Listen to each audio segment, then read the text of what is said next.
Good afternoon, sir. My name is Amol Kulle from College Union. So, first of all, thank you for this opportunity to give an interview for the an initiative under Thoughts on Education by College Union. So, to start the interview, sir, can you introduce yourself in brief? Okay. First of all, I would like to really thank the College Union for coming to the campus, because it's a huge platform and we get an opportunity to speak to the youth through this platform. So, thank you so much for that. I'm a principal at MMCC here. It's been 3 years now, but the journey started way back in 2000. I started my career with Mumbai University Department of Management, and further I went on to work with Tata Institute of Social Sciences.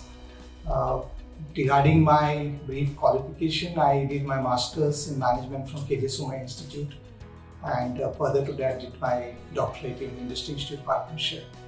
I have worked on various research projects sponsored by government as well as from the banks and other industry firms. It's been a wonderful journey so far. In fact, I never had planned to come down to academics. It was by accident I started working with Tata Institute on a specific project, which was a corporate tech project. And this is how I got to know about academics. And academics actually appealed to me for the very simple reason that I found there's a lot of freedom to work, freedom of choice to work. And that tempted me to get into academics. And more importantly, I also found that academics is a very meaningful kind of a profession, because you get to work with the youth, and you can influence or motivate and facilitate their growth. So it's very meaningful in that context. So over there I thought of continuing with academics, and since then I'm into teaching, research, and now I've assumed the role of administration as a principal over here. So far it's a wonderful journey, and I'm looking forward to have a better journey as well. Okay, sir.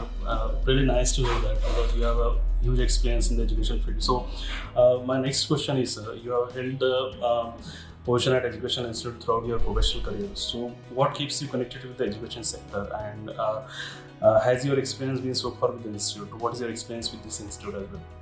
What I just said is that what connects me to academics is one, I find this profession very noble and meaningful, as I said. And there's a direct reciprocation as to what you do and how it is being acknowledged in the youth. And for instance, you today, having served for 2 decades in academics, I can even see some of my first batch students coming down and acknowledging that whatever that transpired or was discussed as part of their learning has helped them a lot in their life. I think these particular experiences are priceless, and they actually make you continue in the academics.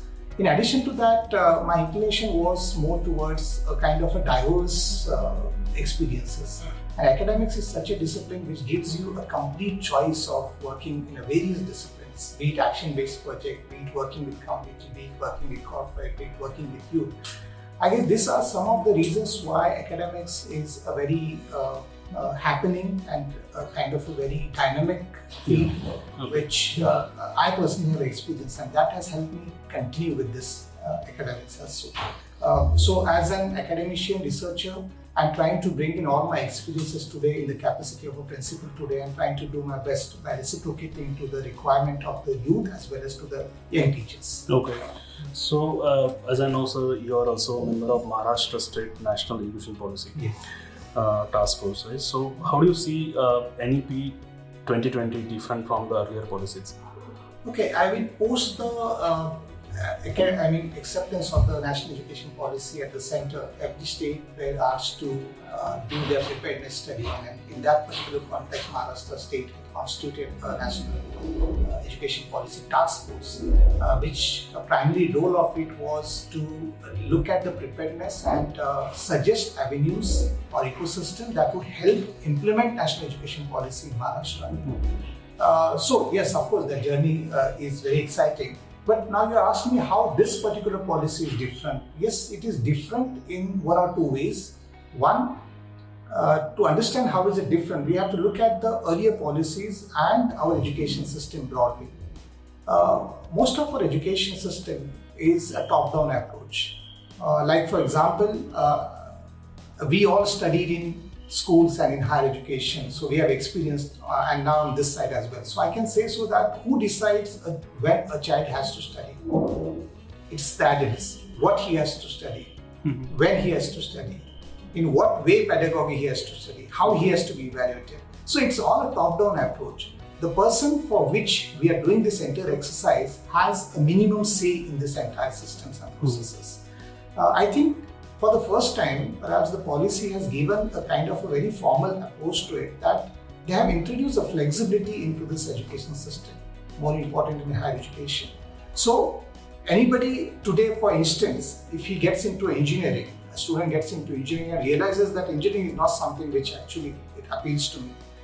And if he walks out of engineering, he or she would be considered as a dropout, but not anymore. With this policy, they have made a provision that if somebody drops out or walks out of the engineering, or be it any other discipline for that matter, that person would be eligible for a certificate and won't be called as a dropout.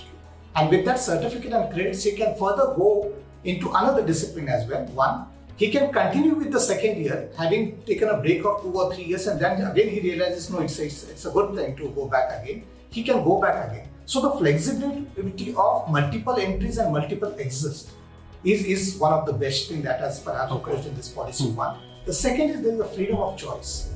Okay.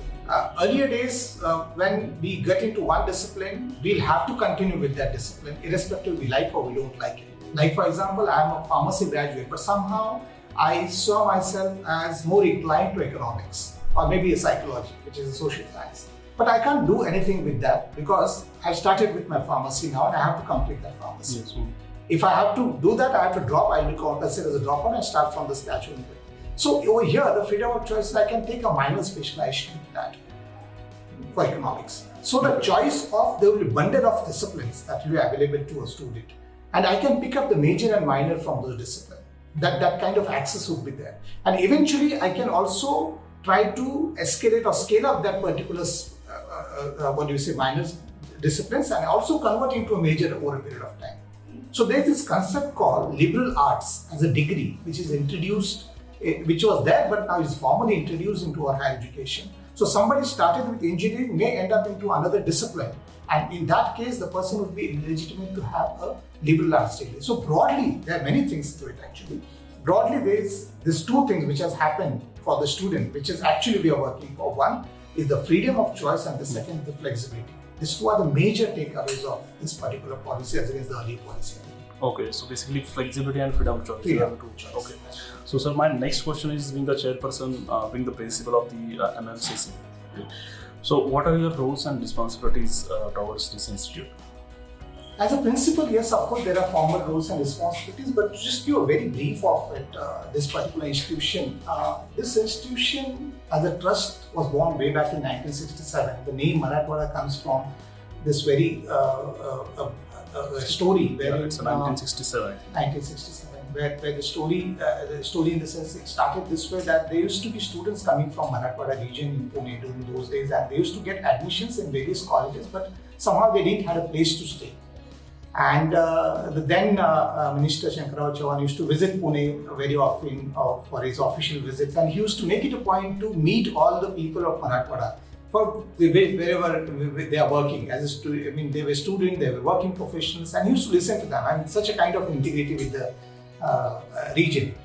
And then at several occasions, there were demands put across that by students that we need a hostel facility over here, exclusively coming from all the way from Marathwada. This is how this idea of Marathwada Mitramandal was born. This particular land that we are sitting in Deccan was allotted to this trust, and we started with the humble beginning of hostel. So way back, after 10 years or so, in 1984, this idea was floated that why not have our own institutions? And this is where we started with Commerce College and Architect College in Pune. Now, it's a very humble beginning. But today we are a huge institute in terms of disciplines, in terms of multiple campuses, adhering to engineering, pharmacy, architect, law, commerce, pharmacy. So it is now a complete every discipline institution right from the school to higher education. Now coming to my role as a principal, I think the role of principal has changed over a period of time because of the changing dynamics into the labor market and the learning patterns of the youth. So, of course, discipline remains at the core of it, but institutionalizing discipline is also the ways in which we do it has changed. But more importantly, I think my role is to ensure that there is a knowledge and employability skills both are disseminated at the same time. So knowledge is alone not enough, because people will not get educated only for the sake of knowledge. Because in India, I mean, a country like India, if my knowledge is not resulting into my employability skills, it is not of very helpful to me, because we get educated for the sake of livelihood, not for the sake of only knowledge. So knowledge is one of the aspects which is taken care through the curriculum, but more important is the employability skills. What I'm going to do after this particular program. So my role over a period of time over here is to see that every student has some unique kind of proportion of skills.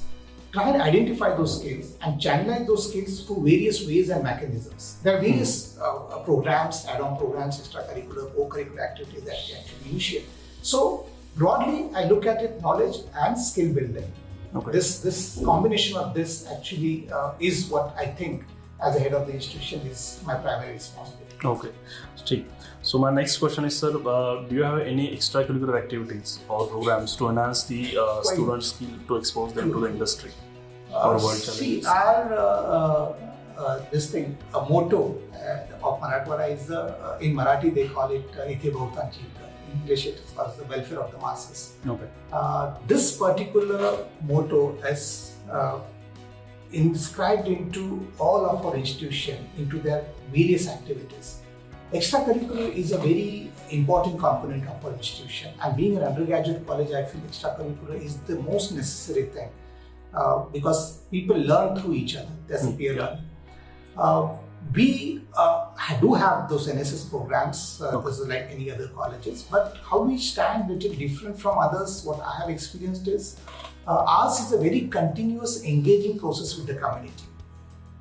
I'm talking about only the community engagement or community outreach programs. We also adopted a village. We are doing a kind of a continuous hand-holding exercise with that. We also taken into our custody some of the orphanage homes where there's a continuous, it's not a project-based thing. It's not a one-time event kind of a thing. There's a continuous kind of an assessment as well as engagement with those kind of community centers, orphanage centers, old age homes, and most importantly, a village as a concept where we have tried to incorporate our own skill sets. Be it like we are a commerce college, but we also have other disciplines. So every discipline will try and help that particular village to build into a more modern and sustainable village. So that's the major project what we are trying to investigate. That's about community engagement. Yeah. Sports, even though we are little short of resources in terms of ground and all that, but we have collaborations with various gymkhanas and other colleges. Consistently, from the day of establishment of this college, our college has brought in, students have brought in a huge credentials to our college. I mean, talking about the very recent, from the day of my joining, like last year, Khelo India, ours was the only college in the entire country which bagged the maximum medals at the national level. Okay, it's great. So it's like 4 gold medals, 3 silver and 2 bronze. So this particular tradition, I believe, somehow is inherited by students over a period of time. What as an institution we do is we try to identify the skills and we give a complete kind of resources and freedom to exercise or to exploit that particular skill set so that the student is in a position to perform at the best of the best potentials that she has. Recently, the Pune University's most prestigious award, which is given to only one student in the entire district, is also awarded to one of our students. It's called the Kashavaj Jalal Puraskar. That's about the sports. Cultural, we are a winner of Purushottam Karandak, which is a very prestigious competition, and various other trophies as well. So that particular art circle is also very vibrant. So collectively, the cultural wing is also very vibrant. I mean, there are some students who come down to the institution because the cultural wing or the art circle wing is very strong and it's very well. Sports also, people prefer this institution for those reasons. And most importantly, there are students who have got into community outreach and they have built their careers into community social work and NGOs. Okay. So these are some of the areas which we make a very conscious effort that students are either enrolled into one of it so that have a broad learning to us. Okay. So my next question is, how does the curriculum of Marathwada College of Commerce ensures that the students are being prepared for the future, as you explained already? But yeah. See, curriculum, we are an affiliated institute, so curriculum is somehow at a university level, it gets drafted, and which is a change which was recently devised for all the programs. We have BCom, BBA, BSc, Computer Science, BCA in Computer. We also have a master's program in journalism as well as commerce. So all of those curriculum is a centralized curriculum which is drafted or which is framed at the university level. We get to execute it. But having said that, we don't limit ourselves only to that particular curriculum. There are various add-on programs or credit-based single credit program that we have started offering to the students. We have also collaborated with the biggest platforms in the world like Coursera, wherein we have got a legitimate free licenses from Coursera where our student can enroll and get those certification free of cost because we apply as platform. Right. There are various collaborations that we have made. We have an active collaborations with ICAI, Chartered Accountant Institution, as well as Company Secretary Institute.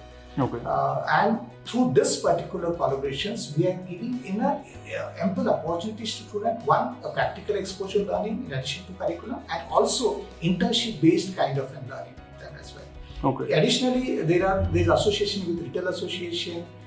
There are also associated with some of the banks and non-banking companies. So we are making it possible to have that practical exposure in addition to curriculum. In addition to whatever it requires for contemporary learning, we are doing it for the students. So, and that's the reason perhaps I would say it officially on this interview that having realized this, many of the students from other institutions, they come down for admissions for the second year over here. Just because they get to know from their friends and peers that these are some of the events or these are some of the value-added programs which has helped us shaping the career. So I think that addition we certainly prefer. Okay, sir. So my next question is, what would you like people to know about your institute or they may not know? I think our institution that way is certainly known, but of course we haven't made a very conscious effort to reach out to the community in terms of what our programs are, what our value-added programs are, what our extra co-curricular activities are. One thing which very specifically I want to highlight, because this is all what I spoke about, the various programs and all that, this anyway we get to know. Thing is, one, we are an institute which practices inclusiveness. What I mean by inclusiveness is this, that we prioritize the merit and the need of the student. Meaning to say that in case if there is a meritorious student, but for reasons of finance or any other economic conditions, he or she is unable to continue, we never allow that student to drop out. I mean, if I look back, and more importantly, post-pandemic period, as a principal, I can tell you on official note over here that I might have received at least more than 200 applications wherein they wanted to drop out in between. Because of the many of the parents have lost their jobs, they have lost their businesses. But we ensure that none of them gets dropped out. Reasons of economic. And this is not that only post-pandemic. We don't have those formal structures of offering scholarships and all that. But if I look at the total amount of money that we have just waived off as a fee, that would run into perhaps a multifold number, which is like a scholarship. So we practice inclusiveness, one. Inclusiveness also in terms of the student, because we have a diverse set of students. We get students from vernacular medium, from English medium. We also get students from abroad. We also get students from the deep interior. Even though we are Marathwada, we don't have a control over only taking Marathwada students, but there are students coming from the interior parts all over Maharashtra. So there's always this particular cultural gap between students of rural and urban. So we, first year, we make a very special efforts and try to do all the possible intervention which will build the confidence of those students from rural background. Having said that, we also try to hone the skills of the urban students who have already reached to a certain level of So I guess that very purposeful efforts of making every student having access, providing the access to every possible avenues that we have, and nobody is left behind for reasons of being shy or for reasons of being exclusion or for reasons of being a cultural kind of a divide. That will never happen with our institution. So I would say that one of the best thing perhaps I would put across for my institution is we practice and we put the best of the best efforts to bring in all the inclusiveness and access to the quality education. Okay. So my next question is, as per you, what is the greatest strength of Marathwada Mitramandal College of Commerce? I said one is the inclusiveness for sure. Yeah. Second is we have always maintained the approach of holistic development, which is also a kind of a major mandate of national education policy. Because post-pandemic, we have all realized that money or having a kind of a very high-paid jobs is not going to be enough for living a happy life. So, but that particular orientation has to start right from the adolescent or from this particular age. So we are giving a very special emphasis on holistic development, and being an undergraduate program, this is the age perhaps wherein we need to tune those students to various aspects of life. It's not just about the career or profession. So that's the reason I said that the three major things about community development, sports, culture, these are very much a part of our entire, I would say a formal curriculum, but a very much a part of our year planner. And this has helped student. When I see a student coming in the first year and walks out after the third year, I can see a sea change, a transformation that the student has undergone. It's not just about how much a student knows about that particular subject, but it's also about how a person has evolved, how that individual has evolved into a better human being. So that's what is, I think, the key takeaway from Marathwada Mitramandal College of Commerce. Okay, so my last question is, any suggestion you would like to give to the current youth or aspiring students to your college? We are very, as an adult, we are very judgmental about today's youths, I think, because I also have a son who's studying in his 10th standard now, and I have so many children over here who are in higher education. And very often I've seen that parents make a judgment that this generation is addicted to screens, they are addicted to media, they don't have time to think on their own, there's no thinking happening. I think it's completely unfair on our part as an adult to judge the youth today this way. Because I'm very sure this is how we evolve, right? We as a human being are evolving. Even we are there in their place at this point in time as an 18 or 20 years old. We would have certainly got addicted to those things because this is how the technology evolved. People get addicted to it and then they again start using it legitimately. I think without being very critical about what these children are doing today, I think we should try and understand them. Even though we say that the attention spans have reduced, the unfortunate part is we have the measures, what we as a student used to have. We are putting the same measures to the student today, youth today, same measures, and trying to weight them or trying to judge them. That is itself is unfair. For instance, like suppose as a student, I was asked to write a definition word by word what it is. Right? And I very well know that I didn't understand the concept of it, but I'm writing that definition word by just an example. And the situation hasn't changed a lot today as well. As a teacher, many of them as an adult, we try to put them into a kind of a structure. That itself is wrong. That is trying to judge somebody's potential by having a scale which cannot measure what the potential the person has. So I think the biggest challenge today for institution is one, understand the youth in the kind of situation that they have undergone, they have been brought up, and they have access to the technology. We have to understand that first. Second, we need to somehow look at in the context of the outcome-based approach, not the process-based approach. Like today, youth consider it that way. If I spend this much of time, what am I going to get out of it? So that particular approach has developed over a period of time with all the youths. So we need to be doing a reverse engineering. This is what I want and this is what is required for it, and put it in a smaller capsule. Because even though I understand the attention spans have gone down, as an adult attention spans have gone down because of the advent of technology. And the third one is we have seen over a period of time that the kind of career options have undergone a sea change. Because if I was good at drawing at some point in time, and if I used to spend my time on drawing, my parents used to be very critical. Why you're wasting your time on this? Because they never saw any relation between my drawing and my career. But today it's not the situation. There is every person today, for whatever skill the person has, there is an opportunity available in the market. This is the kind of disciplines or professions that they have grown, and those are well-paid professions and well-respected professions. So I think for Education Institute, the challenge is to understand those potentials of the students today and try and hone those skills, try and facilitate by ignoring the things which he or she is not very good at. Focus more on help the student to identify what the skill sets the person possesses, what the potential the person possesses, help that, facilitate it, and then try to hone those, then try to build that up by giving various opportunities to it. I think understanding this as an institution and executing it is the biggest challenge, because we all come from a very old school of thought. So that change in the perspective into how we should disseminate education today is a big challenge. Okay. So thank you so much. Thank you. You came up with a very deep and detailed knowledge regarding the Marathwada Mitramandal College of Commerce. And thank you so much again being a part of Thoughts on Education campaign. My pleasure. Thank you so much.